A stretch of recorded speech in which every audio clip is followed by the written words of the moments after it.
Again, how can I explain this? To do what you want to do for this player specifically, if you want to capture and snowball faster, what you have to do is once you defeat that lord and you can imprison him, go to one of your settlements and imprison him in the settlement. Because if you imprison him while you're on the run, not while you're on the run, but while he's in a party, he has a pretty good chance. It's still not the best chance, but still a pretty good chance to escape after a couple of days.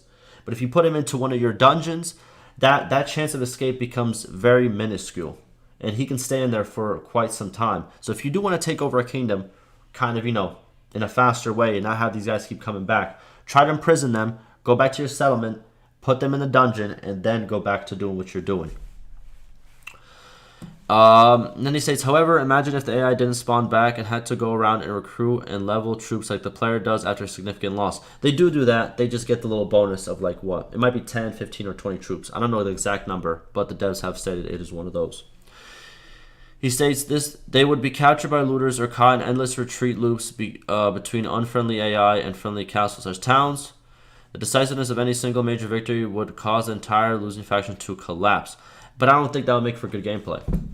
So if they got into this complete loop of just this keeps happening, what you're going to find is an empty map. You're going to find nobody challenging you to have these fights. And then the problem's going to become, well, why isn't anybody challenging me? Why isn't anybody here? Why isn't anybody this? So I do agree that there still should be more stuff added to make it so they don't come back as soon or as much as you say. But I also think that they should still have this cheat where they do spawn with some units, because I don't want them to just never show up also. You know what I mean? I think there's a middle ground that could be met here. Then he states, how can there be no middle ground here? I think there can.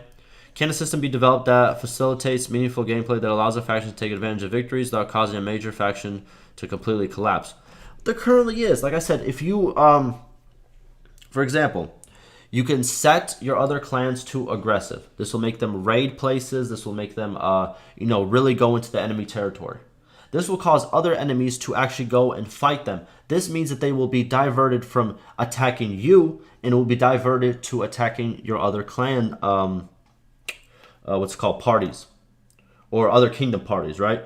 While this is happening, you go and try to capture a town or a castle. You get met with the first army. You defeat them. You capture some prisoners. You go back into one of your towns, put them into, the dungeon.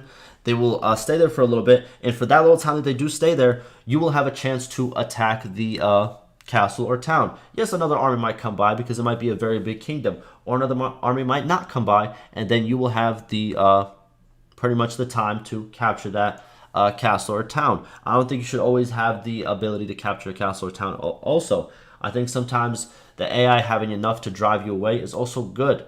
I don't think it always should be like, super easy to take it. It kind of is super easy to take if you literally just do that little thing that I just said. But yeah, I think it's there. But I do agree there still should be more changes added. But I think it's getting there. And I think it could be achieved what you're trying to look for.